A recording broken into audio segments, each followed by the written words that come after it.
जब विपक्षी नेताओं, आम जनता और मोदी समर्थकों को भी पीएम मोदी की इन बातों पर यकीन नहीं हुआ और पांचवा चरण आते आते कई चुनावी एक्सपर्ट ने भविष्यवाणी कर डाली कि अब 400 पार तो असंभव हो गया है और 272 का आंकड़ा भी मुश्किल हो सकता है बीजेपी के लिए। 272। आप सबको पता है कि 2024 के इलेक्शन का जो एक युद्ध है, ये घमासान युद्ध बहुत ही खतरनाक तरीके से देश में खेला जा रहा है। राहुल गांधी अपनी तरफ से लगे हुए हैं, मोदी जी तो कुछ अलग ही अंदाज में लगे हुए हैं। उनका तो समझ लीजिए अब तो उनकी जो एक हार है जो उनको दिखती नजर आ रही है, मतलब लोगों का जो एक बदला हुआ रुख है वो एक कहीं सामने निकल के आ रहा है। तो बस उसी को लेके आज की ये रिएक्शन वीडियो होने वाली है। तो hello, welcome back to my YouTube channel. मैं हूं शमशेर। आई होप कि आप सब लोग ठीक ठाक होंगे, अच्छे से होंगे।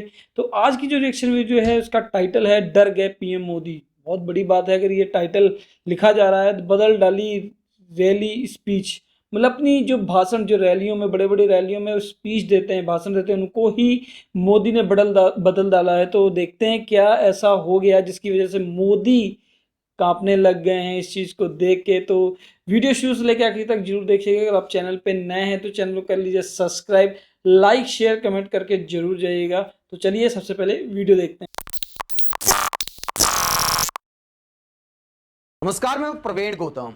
लोकसभा चुनाव के 5वें चरण की वोटिंग के बाद आज बिहार की रैलियों में पीएम मोदी ने अपना सबसे बड़ा मुद्दा छोड़ दिया। पीएम मोदी ने बिहार सबसे में बड़ा बोला मुद्दा आखिरकार क्यों छोड़ा, पूरी कहानी आपको बताएंगे। पहले दिखाते हैं कि कहानी की शुरुआत कहां से हुई। शाही परिवार के शहजादे पूरे देश में बढ़ चढ़ करके कह रहे हैं, अच्छा जी, अब आपकी संपत्ति का एक्सरे होगा, एक्सरे। अच्छा जी, होगा एक्सरे। शहजादे की एक्सरे मशीन लॉकर में पहुंचेगी। अच्छा जी, मंगलसूत्र दबा के रखा है, मंगलसूत्र दबा के रखा है, तो वहां भी इनकी एक्सरे पहुंचेगी। तो कांग्रेस के मैनिफेस्टो और राहुल गांधी के भाषणों का एक्सरे करते हुए पीएम मोदी ने कहानी की शुरुआत की। अच्छा जी, मनगढ़ंत कहानियों का एक सिलसिला बना दिया। गोल ले लेंगे, सबको वितरित कर देंगे। और पहले जब उनकी सरकार थी उन्होंने कहा था कि देश की संपत्ति पर पहला अधिकार मुसलमानों का है। बताइए, मतलब कि बिना किसी लॉजिक के, बिना किसी जांच पड़ताल के कुछ भी बोले जा रहे हैं नरेंद्र मोदी। मतलब किसी तरीके से वो इलेक्शंस को जीतने के लिए वो कुछ भी करने को तैयार है। वो इनके भाषणों से नजर आता है। मतलब ये संपत्ति इकट्ठी करके किसको बांटेंगे? बताओ, जिनके बिना कोई मतलब नहीं, बिना कोई लॉजिक के, बताओ मुसलमान को टारगेट किया जा रहा है हर बात पे। बच्चे हैं उनको बांटेंगे। बताओ, घुसपैठियों को बांटेंगे। क्या घुसपैठियों को? की कमाई का पैसा घुसपैठियों को दिया जाएगा? आपको मंजूर है ये कांग्रेस का मैनिफेस्टो कह रहा है।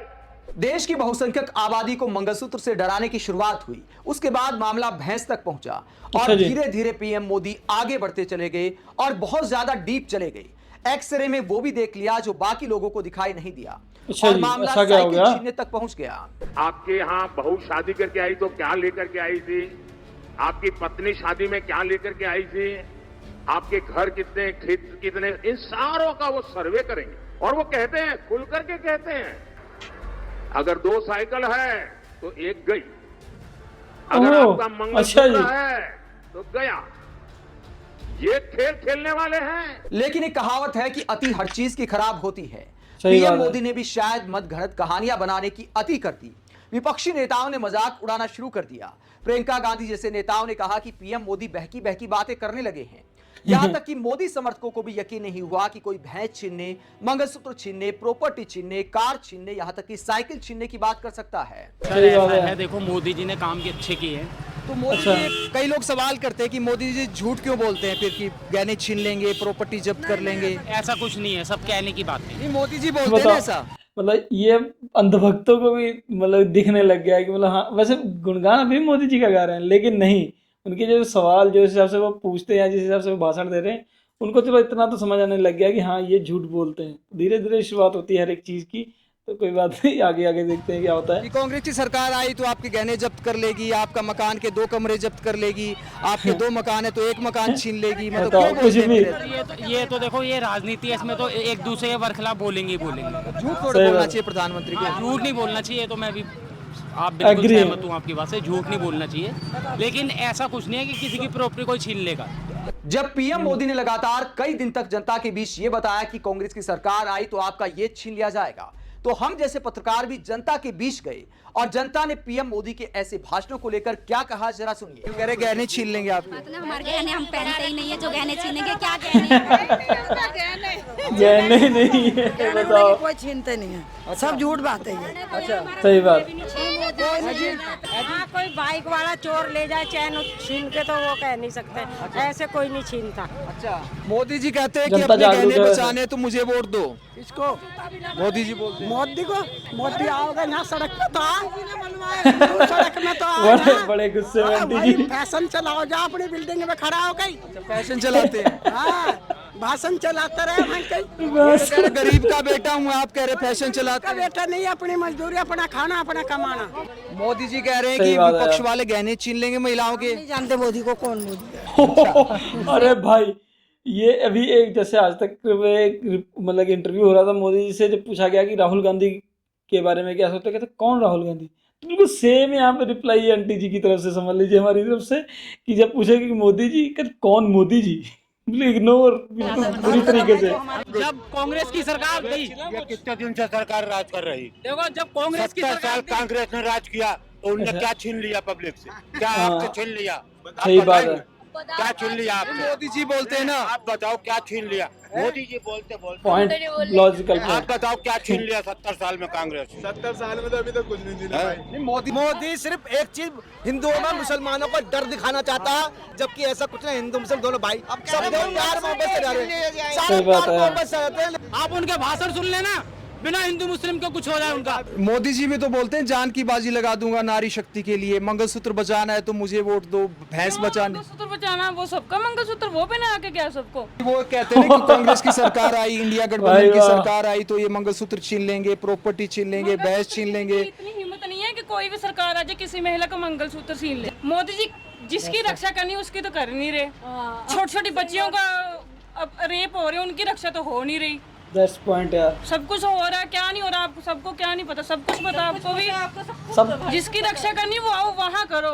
सही बात है, एक पॉइंट, सबको सब कुछ पता है, लेकिन जब क्या कहते हैं, जब अपनी लाठी अपनी भैंस, तो देश में बहुत कुछ हो रहा है, कोई कुछ बोलने वाला ही नहीं है। यही उम्मीद है कि लोकतंत्र को बचाने के लिए अब सब एकजुट हुए पड़े हैं और अपने देश को बचाने के लिए लोग अपने ये वोट घर का घर सही जाके इस्तेमाल कर रहे हैं। मंगलसूत्र क्या कर लोगे मंगलसूत्र का, तो ये तो कोई मतलब ही नहीं है बोलने का, सीधी बात है। मतलब बोलना नहीं चाहिए देश के प्रधानमंत्री को ऐसा। सही बात है यार, एक प्रधानमंत्री हो के आप ऐसा बोल रहे हैं। छोटी छोटी बच्चियों की रक्षा करो। जब विपक्षी नेताओं, आम जनता और मोदी समर्थकों को भी पीएम मोदी की इन बातों पर यकीन नहीं हुआ और पांचवा चरण आते आते कई चुनावी एक्सपर्ट ने भविष्यवाणी कर डाली कि अब 400 पार तो असंभव हो गया है और 272 का आंकड़ा भी मुश्किल हो सकता है बीजेपी के लिए। 272। तो शायद पीएम मोदी के पास कोई इंटरनल रिपोर्ट गई होगी कि आपके ऐसे भाषण बेहद मजाकिया लगते हैं, जनता को ऐसी बातों पर यकीन नहीं होता, तो कुछ अच्छा। नए पैतरे अपनाइए। इस तरह की भाषणबाजी को छोड़ने की जरूरत है। जनता इन बातों पर यकीन नहीं करती कि कांग्रेस की सरकार आई तो आपका मंगलसूत्र छीन लेंगे, 4 कमरे हैं तो 2 कमरे छीन लेंगे, 2 भैंस है तो 1 भैंस छीन लेंगे, 2 साइकिल है तो 1 साइकिल छीन लेंगे। क्या यार, कुछ पीएम भी मोदी की ऐसी बातें illogical मोदी बात है। समर्थकों को भी बचकाना लगने लगी। हम जैसे रिपोर्टर जब फील्ड में गए तो कई लोगों को यकीन नहीं हुआ, ये मानने को तैयार नहीं हुए कि पीएम मोदी ऐसा बोल सकते हैं। इस तरह के कई वाकये फील्ड में हमारे साथ सामने आए। शायद यही वजह है कि जनता ने पीएम मोदी के ऐसे भाषणों को गंभीरता से लेना बंद कर दिया और पीएम मोदी के पास भी कोई इंटरनल रिपोर्ट गई होगी कि अब यह भाषणबाजी बंद करने का वक्त आ गया है। तो आज बिहार के चंपारण और महाराजगंज में पीएम मोदी ने ऐसा कोई भाषण नहीं दिया। जब से मंगलसूत्र छीनने वाली कहानी की शुरुआत हुई, आज शायद पहला दिन था जब पीएम मोदी ने इन बातों का जिक्र नहीं किया कि कांग्रेस के मैनिफेस्टो में ऐसा लिखा है कि आपका ये छीन लिया जाएगा, वो छीन लिया जाएगा, छीनकर फला समुदाय को दे दिया जाएगा। इस तरह की बातों को पहली बार पीएम मोदी ने छोड़ दिया है और यह अच्छी बात है कि देश के प्रधानमंत्री ने ऐसा किया है। ऐसी बातें देश के प्रधानमंत्री को शोभा नहीं देती कि विपक्षी दलों के मैनिफेस्टो के आधार पर मनगढ़ंत कहानियां आप बनाते हैं जो मैनिफेस्टो में लिखा नहीं है, वो बातें बोलते हैं और उसके बाद मीडिया इंटरव्यू में जाकर भी उनको दोहराते हैं और कई बार पलट भी जाते हैं कि मैंने ऐसा नहीं बोला। तो पीएम मोदी जब साइकिल और भैंस पर आ गए तो एक कहावत है कि अति हर चीज की खराब होती है। क्या यही वजह है कि पीएम मोदी का ये छीनने वाला जो मुद्दा था वो एक तरह से बैकफायर कर गया है और पीएम मोदी का मजाक बनने लगा? तो आज की रैलियों में इन सब बातों को पीएम मोदी ने अपने भाषण से हटा दिया। अगर पहले ऐसा नहीं बोलते तो मामला चुनाव आयोग तक भी नहीं जाता। वो अलग बात है कि चुनाव आयोग ने कोई एक्शन नहीं लिया, लेकिन चुनाव आयोग जो है वैसे भी कोई एक्शन नहीं लेगा। वहाँ तो अपने मोदी जी के चेले बैठे हुए हैं, वैसे भी कोई दूसरा एंटी पार्टीज का कोई बंदा बोल दे तो तुरंत एक्शन हो जाता है, लेकिन मोदी जी चाहे कुछ भी कर डालें उनका कोई एक्शन नहीं होने वाला। ये सबको पता है अच्छे तरीके से। दुनिया भर में इस बात की चर्चा होती है कि देश के प्रधानमंत्री कैसा भाषण दे रहे हैं, किस तरह धर्म के नाम पर राजनीति कर रहे हैं, किस तरह देश की बहुसंख्यक आबादी को डरा रहे हैं। आखिरकार पीएम मोदी को 5 चरण के बाद ये मुद्दे छोड़ने का क्यों एहसास हुआ? क्या कोई रिपोर्ट आई या फिर आज की रैली में ऐसा बोलना भूल गए, आगे फिर से बोल सकते हैं?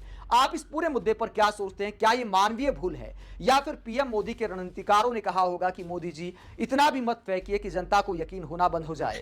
आप इस पूरे मुद्दे पर क्या सोचते हैं? कमेंट बॉक्स में अपनी राय जरूर दें। अगर आप हमारी पत्रकारिता को पसंद करते हैं तो थैंक्स के ऑप्शन का इस्तेमाल करें। तो भाई मोदी जी का डर जो है वो सबको दिखने लग गया है और उनको भी एहसास हो गया है कि अब जो 400 पार का नारा था वो कहीं उनका डगमगाता नजर आ गया है, क्योंकि अच्छी अच्छी सीटें जहाँ पे लखनऊ जैसे राजनाथ जी की, जैसे अभी कल की वीडियो में देखा हम लोगों ने कि राजनाथ सिंह जहाँ पे सेफ खेलते थे वहाँ पे उनको कंपटीशन देखने को मिला है, वहाँ पे भी उनको शायद मतलब एक बड़ी चुनौती मिल सकती है। तो आप सोच सकते हैं कि किस तरीके से बीजेपी की सीटें लड़खड़ाती नज़र आ रही हैं। तो आज की जो ये इलेक्शन वीडियो थी ये पब्लिक मीटर के ऊपर थी।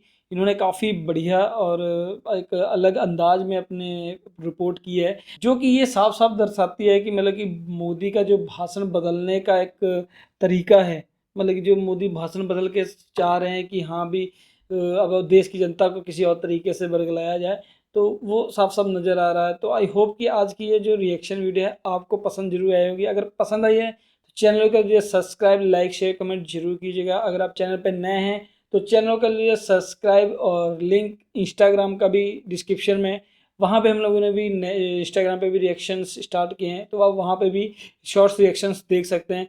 तो मिलते हैं नेक्स्ट वीडियो में एक और अच्छे से रिएक्शन वीडियो के साथ। तब तक के लिए टेक केयर, बाय बाय।